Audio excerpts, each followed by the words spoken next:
Canada में जिस तरह के बड़े बड़े दावे ट्रूडो करते दिखाई दे रहे थे, वही ट्रूडो ऐसा यू टर्न ले चुके हैं, ऐसी पलटी मार चुके हैं भारत के कड़े तेवर के बाद कि यह खबर देखकर आप भी हैरान हो जाएंगे। चलिए इसी की बात करते हैं।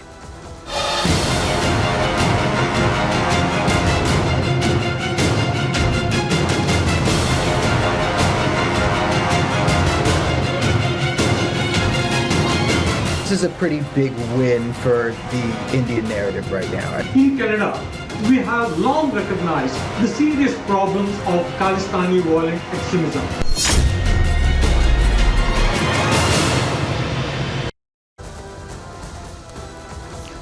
तो भारत ने जैसे ही सख्ती दिखाई, वैसे ही ट्रूडो की घिग्गी बन गई। क्यों हम ऐसा कह रहे हैं? क्योंकि भारत ने कड़े शब्दों में बता दिया कि आप कुछ भी कहते रहेंगे और हम उसे मान लेंगे, ऐसा नहीं है। ये भारत सबूतों पर चलता है। इस भारत की हर बात में दम होता है और वो दम दुनिया मानती है, और ट्रूडो को भी मानना पड़ा, क्योंकि ट्रूडो पहले तो बड़ी बड़ी बातें कर रहे थे। 1 साल पहले संसद में शिगुफा छोड़ा कि एक आतंकी की हत्या में भारत का हाथ। जब भारत ने पेपर्स मांगे, कागजात मांगे, कहा कि सबूत दिखाइए, तो सबूत थे नहीं, और उसके बाद पीछे हटना पड़ा और अब अपने ही देश में जगहसाई का सामना कर रहे हैं ट्रूडो। ये हम इसलिए कह रहे हैं क्योंकि ट्रूडो अब बेनकाब हो गए हैं और अपने ही देश में बेनकाब हुए। कैसे बेनकाब हुए हैं, क्या पूरा मामला था, जरा खुलासा पहले आपके सामने कर देते हैं। शुरुआत से आपको बता रहे हैं, 13 अक्टूबर की वो तारीख जब कनाडा ने भारत को एक चिट्ठी भेजी। चिट्ठी में कनाडाई नागरिक की हत्या का आरोप लगाया। ये जो नागरिक था ये आतंकी था, आतंकी निज्जर। भारतीय राजनयिकों को संदिग्ध बता दिया, पॉइंट ऑफ इंटरेस्ट बता दिया इसमें। 14 अक्टूबर को क्या होता है, भारत ने आरोपों का खुलकर विरोध किया। कनाडा के राजदूत को तलब कर लिया कि बताइए ये क्या चल रहा है, कैसे ये आरोप लग रहे हैं। कनाडा ने राजनयिकों को वापस बुलाया। कनाडा के 6 राजदूतों का भारत से निष्कासन कर दिया गया। बोल दिया गया कि जाइए, ऐसे इस तरह के आरोप लगा रहे हैं आप, एंटी इंडिया काम कर रहे हैं। और 15 अक्टूबर को क्या होता है, प्रधानमंत्री ट्रूडो ने बयान दे दिया, निज्जर की हत्या को लेकर कहा कि भारतीय एजेंट्स शामिल थे। ये आरोप, गंभीर आरोप लगा दिए। और 16 अक्टूबर को ही झूठे आरोप पर ट्रूडो बेनकाब हो गए। एक ही दिन बाद बेनकाब हो गए। आरोपों को लेकर ट्रूडो ने माना कि उनके पास केवल खुफिया जानकारी थी, कोई सबूत नहीं था, कोई ठोस सबूत नहीं था।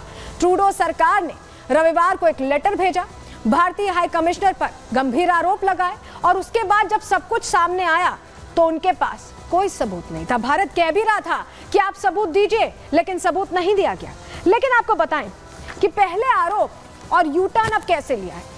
यूं ही नहीं ट्रूडो फंसे। ट्रूडो दरअसल पिछले चुनावों में जो जांच चल रही है कि उनको विदेश से फंडिंग मिली है, उस मामले को लेकर पूछताछ चल रही थी, और पूछताछ में ही ये खुलासा हुआ है। चलिए जानकारी जल्दी से आपके सामने रख रहे हैं। आपको बताएं कि एफआईसी के सामने जस्टिन ट्रूडो ने ये कबूल कर लिया। एफआईसी वो जांच एजेंसी है जो बाहर से फंडिंग की जांच करे कि चुनावों के दौरान पिछली बार बाहर से फंडिंग हुई थी। और निज्जर केस में कनाडा के पास पुख्ता सबूत नहीं थे। ये बोला है खुद ट्रूडो ने, जस्टिन ट्रूडो ने।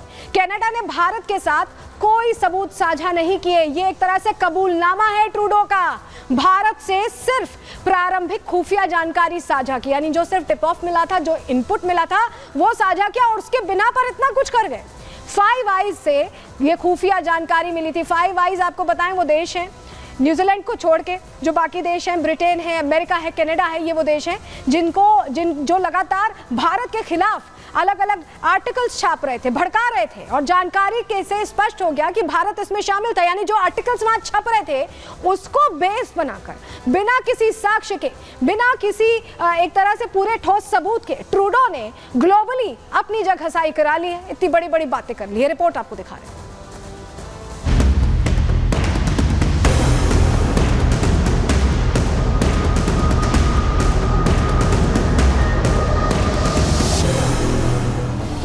भारत पर आरोप लगाया, अब मुंह की खाई। पहले अकड़ दिखाई, लेकिन अब सबके सामने उगली सच्चाई।